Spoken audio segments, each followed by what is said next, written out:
கட்டாய தேசிய சேவையை தவிர்க்கும் நோக்கில் போலி மலேசிய கடப்பிதழ்களை பயன்படுத்தி 800க்கும் மேற்பட்ட தடவை எல்லை தாண்டிய சிங்கப்பூர் ஆடவருக்கு 8 மாதங்கள் சிறை தண்டனை விதிக்கப்பட்டுள்ளது. லோ எங் கேங் எனும் அவ்வாடவர் 2006 முதல் 2011 வரை சிங்கப்பூர் சோதனை சாவடியை கடக்க மொத்தமாக 876 தடவை அப்போலி கடப்பிதழ்களை பயன்படுத்தியுள்ளார். இந்நிலையில் சிங்கப்பூர் மாவட்ட நீதிமன்றம் ஒன்றில் அந்நாட்டு குடிநுழைவு சட்டத்தின் கீழ் கொண்டுவரப்பட்ட 5 குற்றச்சாட்டுகளையும் அவர் ஒப்புக்கொண்டார்.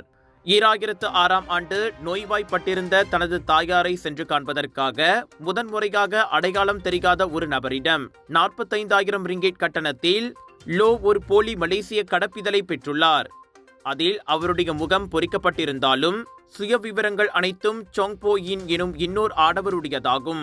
அடுத்தடுத்த ஆண்டுகளில் அதே மாற்று பெயரில் மேலும் 3 போலி கடப்பிதழ்களை தலா 10,000 ரிங்கெட் கட்டணத்தில் அவர் வாங்கியுள்ளார்.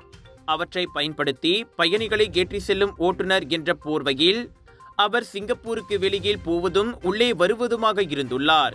இது தவிர 2011ஆம் ஆண்டு மார்ச் முதல் மே வரையிலான காலகட்டத்தில் டிசெம்பார்கேஷன் படிவங்களில் 59 தடவை போலி பெயர்கள், பிறந்த தேதி, பிறந்த இடம் ஆகியவற்றை தந்ததாக குற்றச்சாட்டில் கூறப்பட்டது. விஷயம் தெரிந்து 2023இல் சிங்கப்பூர் குடிநுழைவுத்துறை விசாரணையை தொடங்கிய நிலையில் ஒரு வழியாக கடந்த ஆண்டு ஆகஸ்ட் வாக்கில் லோ கைதானார்.